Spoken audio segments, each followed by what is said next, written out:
ఈరోజు కర్రీ వెంకటరమణ గారి జ్ఞాపకార్థం వారి కుమార్తె అయినటువంటి కర్రీ సంతోషలక్ష్మి గారు మీరందరూ కూడా సంతోషంగా ఉండాలని ఆవిడని జ్ఞాపకం చేసుకుంటూ ఈరోజు మన చెట్లూరుపేట పట్టణంలో ఉన్నటువంటి ఈ సాయి ప్రశాంతి వృద్ధాశ్రమంలో ఇక్కడ ఉండేటువంటి వృద్ధులందరూ కూడా తన కుటుంబ సభ్యులుగా భావించి తను ఇక్కడ లేకపోయినప్పటికీ మరి పాస్టర్ ప్రసన్నబాబు గారి ఆధ్వర్యంలో మరి యేసుతో సహవాసం గ్రూప్ సభ్యురాలు మరి దాన్ని నడిపించేటువంటి జాన్ వెస్లీ గారి నాయకత్వంలో అనేక సేవా కార్యక్రమాలు చేస్తూ ఉన్నారు. మేము ఇటీవల కాలంలో పూట గడగనటువంటి వాళ్ళకి దాదాపు 3-4 నెలవారీ సరుకులు ఇవ్వడం జరిగింది.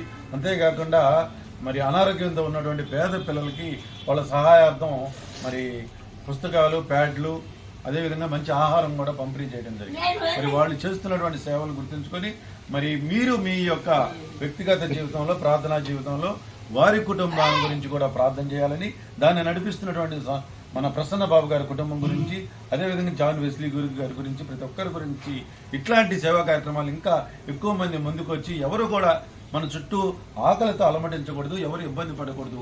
ఇటువంటి ఆశ్రమాలు నడిపిస్తున్నటువంటి వాళ్ళకి మేడం గారు లాంటి వాళ్ళందరికీ కూడా మనోధైర్యాన్ని, సపోర్ట్ ఇవ్వాలని ఈరోజు ఈ కార్యక్రమాన్ని ఇక్కడ ఏర్పాటు చేయడం జరిగింది. ఈ కార్యక్రమానికి మరి కల్పించినటువంటి ఆశ్రమ నిర్వాహకులకి మీ అందరికీ కూడా భగవంతుడు మంచి ఆయురారోగ్యాలు ఇవ్వాలని, సంతోషంగా ఉండాలని, ఈ ఆహారం మీకు శక్తినివ్వాలని కోరుకుంటూ సెలవు తీసుకుంటా ఉంటాను.